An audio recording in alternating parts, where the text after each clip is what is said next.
Number ways to distribute 30 identical candies among four children. यहाँ condition restriction दिया है so that C2 received at least 4 and at most 7 candies and C3 receive at least 2 and at most 6 candies. So this is problem belongs to distribution of identical things among 4 children. But restriction के हिसाब से इस question को multinomial theorem से बनाना पड़ेगा. Multinomial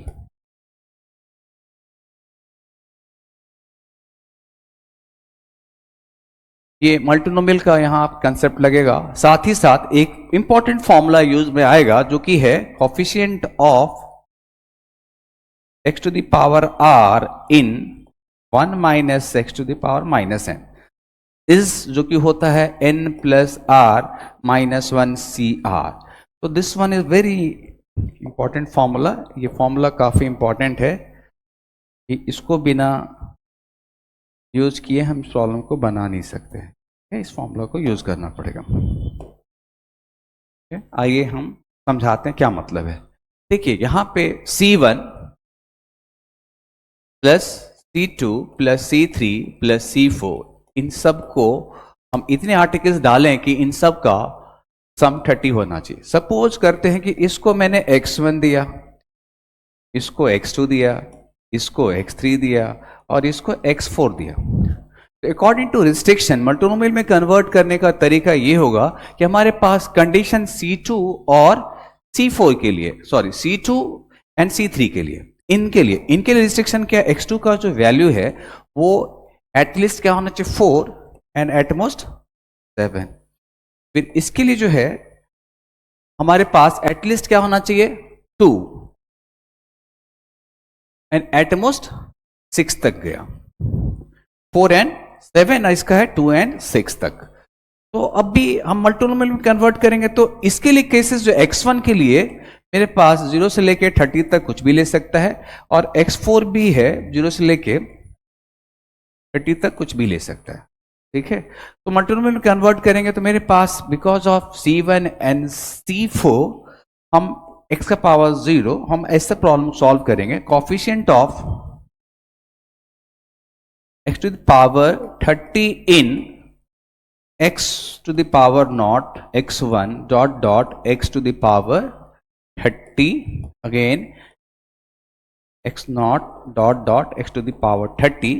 ये हुआ C1 के लिए और this is for C4 and because of restriction for C2 हमारा सिलेक्शन जो होगा x to the power 4 से लेके x5 x6 और x7 तक होगा क्योंकि मेरे पास C2 का रिस्ट्रिक्शन है. फिर C3 का जो रिस्ट्रिक्शन है वो है 2 से लेके 6 तक. यहाँ x square x cube x4 x5 and x6 this is for C3. Okay. तो प्रॉब्लम में ये एक्चुअली कॉम्प्लिकेशन आता है. ये मल्टीनोमियल के हेल्प से सॉल्व होगा. हम यदि केसेस लेके सॉल्व करना चाहें तो ये इतना आसान नहीं रहेगा क्योंकि नंबर का जो वैल्यू है बहुत ज्यादा लार्ज है. तो हम इसको मल्टीनोमियल के हेल्प से सॉल्व करेंगे. ठीक है. आइए हम अगले स्लाइड पे सेम चीज को समझा देते हैं कि कैसे किया जाए. Coefficient of x to the power 30 ये दोनों क्लब हो जाएगा एक साथ. इसके अंदर फॉर्मूला निकाल के सॉल्व करेंगे. तो ये हो जाएगा coefficient of x to the power 30 in 1 plus x dot dot x30 to whole square. And हमने यहां पे इस बात का ध्यान रखना है, यहां पे x4 बाहर ले लेंगे और यहां x स्क्वायर बाहर लेंगे. अल्टीमेटली x4 जैसे ही बाहर लेंगे तो अंदर हो जाएगा 1 प्लस x और ये कहां तक जाएगा ये आप देख सकते हो. ये x4 जैसे x3 तक जाएगा और x स्क्वायर लेंगे तो ये x4 तक चला जाएगा. यहां पे मेरा ये x3 तक गया और x स्क्वायर यदि मैंने यहां से लिया तो ये 1 plus x dot dot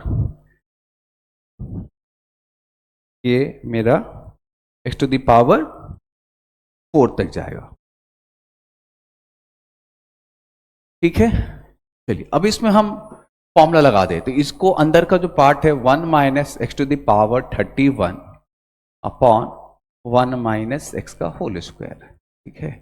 into x to the power 6 और ये 1 minus x to the power 4 upon 1 minus x हो जाएगा।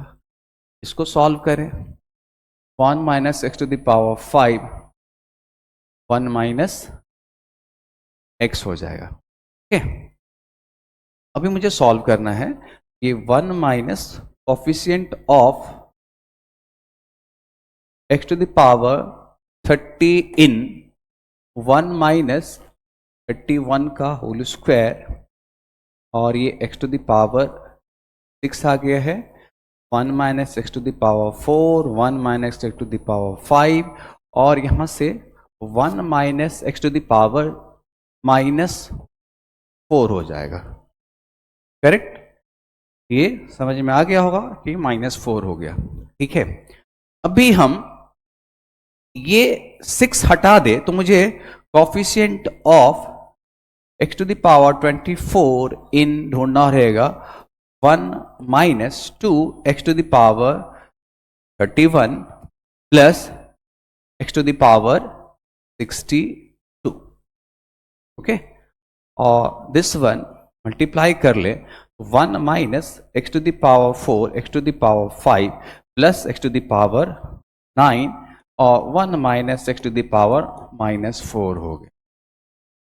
ठीक है, अगेन यदि मैं कॉम्बिनेशन देखने जाऊं कि मुझे ये एक्स ऑफ 24 देखना है, तो मुझे लगता है ये वाले पार्ट का कोई मतलब नहीं, चूंकि ये उधर से नेगेटिव पावर मिलेगा नहीं, तो मुझे इसको कंसिडर करना नहीं, यानी कि आपको सिर्फ इस वाले पार्ट से ही आंसर आ जाएगा। ठीक है, ये पार्ट से सिर्फ कोफिशिएंट को लेंगे तो पहला वाला ब्रैकेट से मुझे सिर्फ 1 की जरूरत रहेगी, बाकी जैसा कॉम्बिनेशन मिलेगा। तो वो कॉम्बिनेशन कैसा होगा मुझे खुद दिख रहा है कि यहाँ पे हम फॉर्मूला में जाएंगे तो इसका जो होगा पहला 24 प्लस 4 -1 C24, फिर माइनस यहाँ पे 4 है तो मुझे अंदर से 20 का ही देखना पड़ेगा, तो 20 प्लस 4 -1 C20, फिर यहाँ पे 5 है तो अंदर से 15 का देखना पड़ेगा, 15 के लिए होगा 15 प्लस 4 -1 C15, लास्ट में फिर प्लस हो जाएगा। मुझे 9 यहाँ पे गया तो यहाँ बच गया 24 माइनस 9 यानी कि 15, सॉरी 24,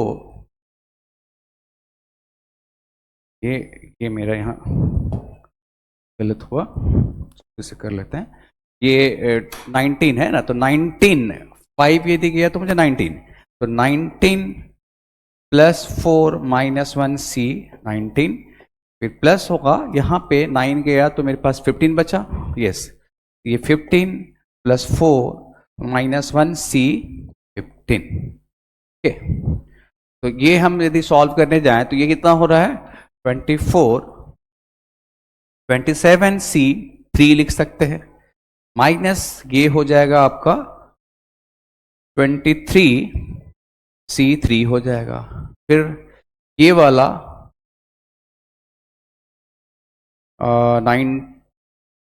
22 C3 प्लस 18 C3। अब इसको हम कैलकुलेट करें तो आपका आंसर जो है ये 430 आ जाएगा। इसे कैलकुलेट किया जाए तो 27 इंटू 26 इंटू 25 बाई 3 फैक्टर यानी कि 6 minus 23 into 22 into 21 by 3 minus 22 into 21 into 20 by 3 factorial है ये 3 फैक्टोरियल यानी कि 6 अब प्लस 18 इंटू 17 इंटू 16 बाई 6। ठीक है, सॉल्व किया जाए तो आपका आंसर 430 आ जाए। तो एक्चुअली इस प्रॉब्लम के अंदर जो बात मैं बताऊं, यदि सवाल मेंस का है तो टाइम टेकिंग प्रॉब्लम है, क्योंकि मल्टीनोमियल लग जा रहा है। मल्टीनोमियल में कभी कभी ये कोएफिशिएंट को सॉल्व करना उतना आसान नहीं रहेगा। प्रॉब्लम में जो कंसेप्ट है इस चीज को देखे तो ये फॉर्मूला याद होना चाहिए।